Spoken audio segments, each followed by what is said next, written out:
ನಾನು ಹುಟ್ಟುಹಬ್ಬ ಅನ್ನೋದಕ್ಕಿಂತ ಮುಖ್ಯವಾಗಿ ಇಲ್ಲಿ ನಾವು ವರ್ಷವಾಗಿ ಒಂದು ಸಮಾಜಕ್ಕೆ ಏನೋ ಒಂದು ಸೇವೆ ಮಾಡಬೇಕು ಅನ್ನೋ ಉದ್ದೇಶ ಇಟ್ಕೊಂಡು ಇವತ್ತು ಆರೋಗ್ಯ ತಪಾಸಣೆ ಶಿಬಿರವನ್ನು ಹಮ್ಮಿಕೊಂಡಿದ್ದೀನಿ.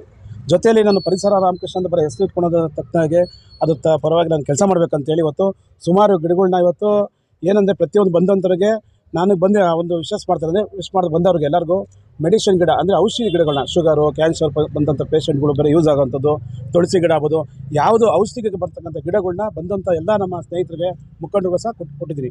ಜೊತೆಯಲ್ಲಿ ಈಗ ಮಧ್ಯಾಹ್ನ 1-2 ಗಂಟೆ ಮೇಲೆ ಎಲ್ಲ ಬಂದಂಥ ಈಗ ಆರೋಗ್ಯ ತಪಾಸಣೆ ಶಿಬಿರ ಕಾರ್ಯಕ್ರಮ ಆದಮೇಲೆ ನನ್ನ ಕೆಲಸ ನೆಕ್ಸ್ಟ್ ಏನೋ ಕೆಲಸ ಅಂದರೆ ಎಲ್ಲ ರಸ್ತೆಯಲ್ಲಿ ಎಲ್ಲೆಲ್ಲಿ ಗಿಡಗಳು ಬೇಕನ್ನೋದು ಆ ಉದ್ದೇಶ ಇಟ್ಕೊಂಡು ಅಲ್ಲಿ ಗಿಡ ಹಾಕೋ ದೊಡ್ಡ ಗಿಡಗಳು ಹಾಕೋ ಕಾರ್ಯಕ್ರಮ ಮಾಡ್ತೀವಿ. ಈಗಾಗಲೇ ಎಲ್ಲ ನಮ್ಮ ಸ್ನೇಹಿತರುಗಳ ಸೇರಿ ಎಲ್ಲ ಗುಂಡಿಗಳು ತರಿಸಿದ್ದಾರೆ. ಈಗ ದೊಡ್ಡ ಗಿಡಗಳು ಬಂದಿದೆ.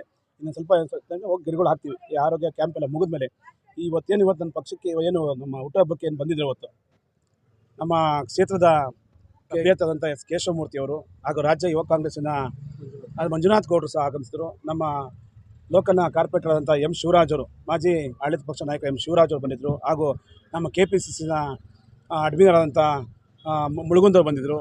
ಹಾಗೆ ನಮ್ಮ ಶಿವಕುಮಾರ್ ಅವರು, ಹಾಗೆ ನರೇಂದ್ರ ಬಾಬು ಅವರು, ಮುಖ್ಯವಾಗಿ ನಮ್ಮ ನರೇಂದ್ರ ಬಾಬು ಸಹ ಮಾಜಿ ಶಾಸಕರು ನರೇಂದ್ರ ಬಾಬುಗಳು ಆದಷ್ಟು ನಮ್ಮ ಎಲ್ಲ ಬಂದು ದೊಡ್ಡವರು ಹಿರಿಯರು ಬಂದು ನಮ್ಮ ಸ್ನೇಹಿತರು ಬಂದು ಎಲ್ಲ ಹುಟ್ಟುಹಬ್ಬ ಆಚರಣೆಗೆ ಬಂದು ವಿಶೇಷ ಮಾಡಿದ್ದಾರೆ. ಎಲ್ಲರಿಗೂ ತುಂಬ ಧನ್ಯವಾದಗಳು. ನನಗೆ ಹುಟ್ಟುಹಬ್ಬನೇ ಮುಖ್ಯ. ನಿಮಗೆ ಹೇಳಿದ್ದೀನಿ, ಸಮಾಜ ಸೇವೆ ನಮ್ಗೆ ಮುಖ್ಯ. ಯಾಕಂದರೆ ಆಮೇಲೆ ಗಿಡ ಹಾಕೋದು ಏನಪ್ಪ ಅಂದರೆ ಏನೋ ನಾವು ಗಿಡ ಹಾಕೋದ್ರೆ ಮನೆಗೆ ಹೆಂಗೆ ನಮ್ಮ ಮಕ್ಕಳು ಬೇಕಂತ ನಾವು ಆಸೆ ಪಟ್ಟು ಮಕ್ಕಳು ಬೇಕಂತ ಹಂಗೆ ನಮ್ಮ ಮನೆ ಮುಂದೆ ಒಂದು ಗಿಡ ಇಟ್ಟರೆ ಆ ಮನೆ ಮುಂದೆ ಬರ್ತಕ್ಕಂಥ ನೆರಳು, ಆ ಗಾಳಿ, ಆಕ್ಸಿಜನು ಭಾಳಷ್ಟು ನಮ್ಮ ಆರೋಗ್ಯಕ್ಕೆ ಒಳ್ಳೆಯದಾಗುತ್ತೆ.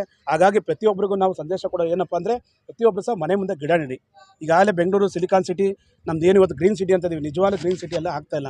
ಎಲ್ಲ ಡಾಂಬ್ರೀಕರಣ ಹೋಗಿ ಇವತ್ತು ಕಾಂಕ್ರೀಕರಣ ಆಗ್ತಾಯಿದೆ. ಕಾಂಕ್ರೀಕರಣ ಬಂದು ಇವತ್ತು ವಾಟರ್ ಸೋರ್ಸ್ ಇಲ್ಲ. ಎಲ್ಲೇ ನೀವು ಬೋರ್ ಹಾಕಿದ್ರು ಸಹ ನೀರು ಬರ್ತಾಯಿಲ್ಲ. ಯಾಕೆ ಬರ್ತಾಯಿಲ್ಲ? ಎಲ್ಲ ಕಡೆ ಕಾಂಕ್ರೀಟ್ ರೋಡ್ ಆಗ್ತದೆ. ಇವತ್ತೇನೋ ವಾಟರ್ ಸೋರ್ಸ್ ಬೇಕಂದರೆ ಭೂಮಿಗೆ ನೀರು ಕುಡಿಬೇಕು. ಅವಾಗೆ ನಮಗೆ ನೀರಿನ ಅಭಾವ ಇರಲ್ಲ. ಎಷ್ಟೋ ಕಡೆ ಬೋರ್ಗಳು ಫೈಲರ್ ಆಗಿದೆ. ಆಮೇಲೆ ಬೋರ್ ಫೈಲರ್ ಮುಖ್ಯವಾಗಿ ನಮ್ಮ ಗಿಡಗಳು ಹೆಂಗೆ ಬರುತ್ತೆ?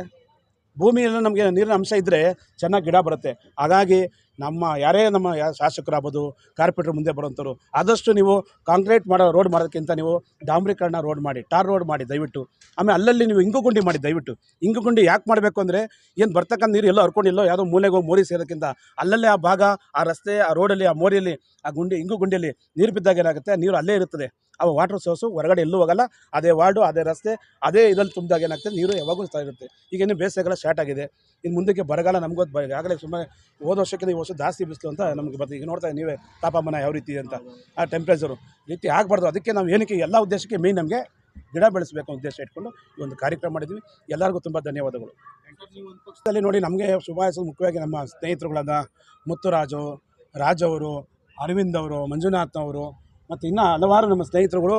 ಈಗ ನಾನು ಹುಟ್ಟಹಬ್ಬ ಆಡಂಬರ ಬೇಡ ನಮಗೆ, ಯಾಕಂದರೆ ನಾವು ಸುಮ್ಮನೆ ಸಿಂಪಲಾಗಿ ಮಾಡಬೇಕು ಉದ್ದೇಶ ಇಟ್ಕೊಡಿ. ಎಲ್ಲ ಭಾಳಷ್ಟು ಸ್ನೇಹಿತರು ಗೆಳೆಯರನ್ನ ಸ್ಪೋರ್ಟ್ಸ್ ಮಾಡಲೇಬೇಕು ಅನ್ನೋ ಉದ್ದೇಶ ಇಟ್ಕೊಂಡು ಅವರೇ ಸ್ವಲ್ಪ ಎಲ್ಲ ಅರೇಂಜ್ಮೆಂಟ್ ಮಾಡೋದು.